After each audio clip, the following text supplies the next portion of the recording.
Di sebuah ruangan ber-AC dingin, di bawah cahaya lampu neon yang tak pernah padam, ada seorang manusia yang sedang duduk. Di depannya, layar komputer menyala dengan deretan angka, grafik, dan notifikasi yang terus berkedip seperti detak jantung buatan. Ia baru saja menyelesaikan presentasi besar. Klien tersenyum. Bosnya mengangguk puas. Rekan-rekannya memberikan tepuk tangan singkat sebelum kembali ke meja masing-masing. Secara teknis, hari itu adalah hari yang sukses. Namun, ketika ia menutup laptopnya dan melangkah keluar gedung, hampa yang ia rasakan bukan rasa lelah fisik, melainkan kekosongan yang dalam, sebuah jarak yang tidak terukur antara siapa dirinya di depan orang banyak dan siapa dirinya saat sendirian di dalam mobil menunggu lampu merah berubah hijau. Kita hidup di era di mana definisi kesuksesan telah direduksi menjadi serangkaian metrik yang terlihat. Jumlah follower, besaran gaji, jabatan dalam struktur organisasi, atau frekuensi kehadiran di acara-acara prestisius. Dunia profesional menjanjikan bahwa jika kita mengikuti jalur ini, bekerja lebih keras, tidur lebih sedikit, selalu tersedia, dan selalu responsif, maka kebahagiaan akan menunggu di ujung sana. Janji itu terdengar logis, terstruktur, dan aman. Tetapi mengapa semakin dekat kita mencapai target-target tersebut, semakin jauh pula kita merasa dari diri sendiri? Video ini bukan tentang cara menjadi lebih produktif. Ini juga bukan ajakan untuk berhenti bekerja dan lari ke pegunungan. Ini adalah refleksi sunyi tentang kesenjangan antara apa yang dijual oleh dunia karir kepada kita dan apa yang sebenarnya dibutuhkan oleh jiwa manusia untuk tetap utuh. Ini adalah cerita tentang bagaimana kita tersesat dalam labirin validasi eksternal dan bagaimana kita bisa menemukan jalan pulang melalui proses healing yang seringkali disalahpahami sebagai kemewahan, padahal ia adalah kebutuhan dasar. Sejak kecil kita diajarkan bahwa hidup adalah garis lurus. Masuk sekolah bagus, dapatkan nilai tinggi, masuk universitas ternama, dapatkan pekerjaan di perusahaan bonafide, naik jabatan setiap 2 tahun, beli rumah, menikah, dan pensiun dengan tenang. Narasi ini begitu kuat sehingga ketika realita tidak berjalan sesuai skrip, kita merasa gagal. Kita merasa ada yang salah dengan diri kita. Dalam konteks karir, ilusi garis lurus ini menciptakan tekanan yang konstan. Kita percaya bahwa stagnasi adalah musuh. Jika kita tidak belajar skill baru setiap bulan, jika kita tidak mendapatkan promosi, jika kita tidak memiliki side hustle yang menghasilkan, maka kita tertinggal. Ketakutan akan ketertinggalan ini, atau yang disebut dengan fear of missing out atau FOMO, versi profesional, menggerus makna dari pekerjaan itu sendiri. Pekerjaan yang seharusnya menjadi sarana untuk berkontribusi, berkarya, dan menghidupi diri, berubah menjadi arena pembuktian diri yang tiada henti. Saya ingat seorang teman, sebut saja namanya Andi.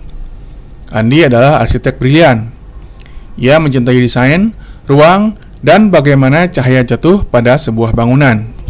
Namun, setelah 5 tahun bekerja di firma besar, Andi kehilangan kemampuan untuk menikmati karyanya sendiri.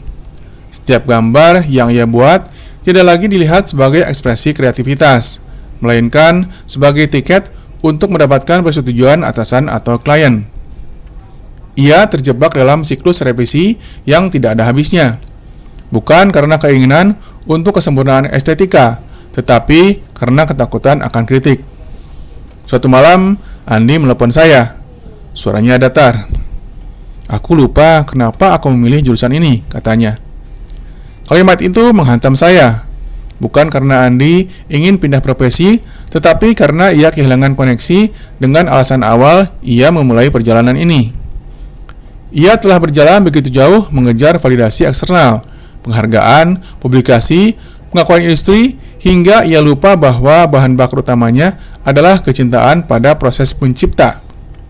Jarak antara Andi yang dulu, yang bersemangat menggambar sketsa di buku catatan, dan Andi yang sekarang, yang hanya melihat deadline dan budget, adalah jarak yang tidak terukur oleh KPI atau laporan tahunan.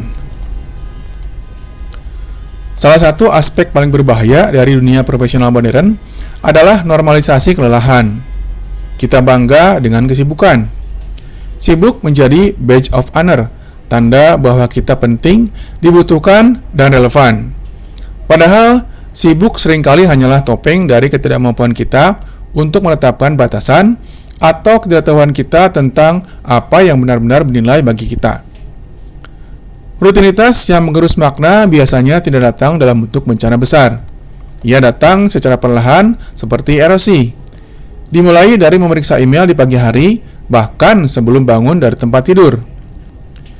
Dilanjutkan dengan makan siang di depan layar, sambil menjawab chat dari klien. Berakhir dengan lembur hingga larut malam karena merasa bersalah jika meninggalkan pekerjaan yang belum sempurna. Hari demi hari, minggu demi minggu, batas antara waktu kerja dan waktu pribadi menjadi kabur. Dalam kondisi ini, jiwa kita mulai kekurangan oksigen. Kita kehilangan kapasitas untuk merasakan hal-hal kecil seperti rasa kopi pagi yang hangat, angin sore yang menerpa wajah saat pulang kerja, atau obrolan ringan dengan rekan kerja yang tidak berkaitan dengan proyek. Semua momen itu tergantikan oleh urgensi semu. Kita hidup dalam mode survival, bukan mode living. Healing dalam konteks ini seringkali disalahartikan. Banyak orang berpikir healing adalah liburan mewah ke Bali atau Maldives. Memang, perubahan suasana bisa membantu, tetapi jika pola pikir dan kebiasaan yang merusak tidak diubah, pulang dari liburan hanya akan membawa kita kembali ke lubang yang sama, hanya saja dengan saldo rekening yang lebih tipis. Healing yang sejati bukanlah pelarian, melainkan kembalinya kesadaran. Ia adalah proses menghentikan mesin autopilot dan bertanya, apakah cara hidup ini masih melayani saya, atau saya yang melayani cara hidup ini? Manusia adalah makhluk sosial. Secara alami, kita mencari pengakuan dari kelompok kita. Dalam evolusi, dikucilkan dari kelompok berarti kematian. Oleh karena itu, otak kita wired untuk mencari validasi.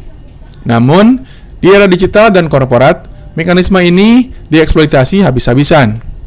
Validasi eksternal bersifat adiktif karena ia tidak pernah cukup. Pujian dari bos hari ini akan hilang besok, digantikan oleh tuntutan baru.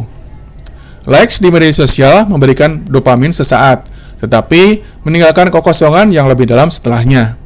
Kita menjadi seperti ember bocor, terus diisi oleh pencapaian, tetapi tidak pernah terasa penuh.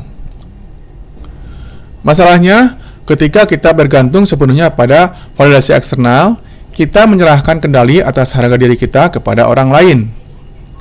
Mood kita ditentukan oleh feedback klien. Kepercayaan diri kita naik turun sesuai dengan performa kuartalan. Ini adalah posisi yang sangat rentan dan melelahkan. Kita menjadi reaktif, bukan proaktif terhadap hidup kita sendiri. Sebaliknya, validasi internal berasal dari keselarasan antara tindakan dan nilai-nilai pribadi. Ia bertanya, apakah saya melakukan ini karena saya percaya ini benar, atau karena saya ingin dipuji? Validasi internal lebih sulit dibangun karena ia memerlukan kejujuran yang brutal terhadap diri sendiri. Ia memerlukan keberanian untuk mengatakan tidak pada kesempatan yang menggiurkan secara finansial tetapi bertentangan dengan prinsip. Ia memerlukan kesabaran untuk menghargai proses, bukan hanya hasil. Namun, sekali validasi internal terbentuk, ia menjadi fondasi yang kokoh. Ia tidak goyah oleh kritik yang tidak konstruktif. Ia tidak hancur oleh kegagalan proyek. Ia memberikan ketenangan yang stabil, bukan euforia yang sesaat. Inilah perbedaan mendasar antara kesuksesan yang berisik dan kedamaian yang sunyi. Jika kita setuju bahwa metrik konvensional berupa uang, jabatan, dan popularitas tidak lagi memadai untuk mengukur kesejahteraan jiwa, maka apa alternatifnya? Bagaimana kita mendefinisikan keberhasilan dalam cara yang lebih manusiawi? Saya mengusulkan beberapa indikator baru yang mungkin terdengar sederhana, namun dampaknya mendalam. Yang pertama, kualitas tidur. Apakah Anda bisa tidur nyenyak tanpa dihantui kecemasan tentang pekerjaan besok? Tidur dengan berkualitas adalah indikator utama bahwa sistem saraf Anda tidak dalam keadaan siaga terus-menerus. Kedua, kehadiran penuh. Saat Anda bersama keluarga atau teman, apakah pikiran Anda benar-benar ada di sana? Atau sebagian masih memikirkan email yang belum terkirim? Kemampuan untuk hadir sepenuhnya adalah kemewahan di era distraksi. Ketiga, rasa ingin tahu yang hidup. Apakah Anda masih memiliki energi untuk mempelajari hal-hal yang di luar pekerjaan Anda?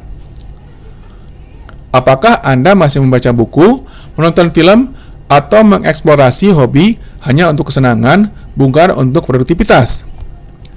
Rasa ingin tahu adalah tanda bahwa jiwa Anda masih tumbuh.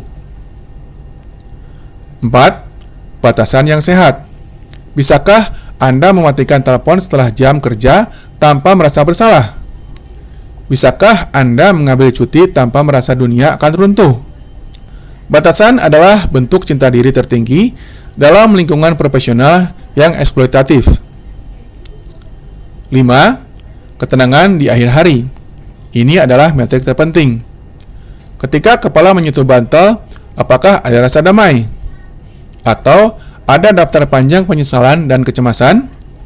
Ketenangan adalah bukti bahwa Anda telah hidup selaras dengan nilai-nilai Anda hari itu. Mengadopsi metrik ini memerlukan pergeseran paradigma. Kita harus berani terlihat kurang ambisius di mata orang lain demi menjadi lebih utuh di mata diri sendiri. Kita harus menerima bahwa mungkin karir kita tidak akan menanjak secepat rekan kerja, tetapi kualitas hidup kita jauh lebih kaya. Bagaimana caranya memulai proses kembali ini?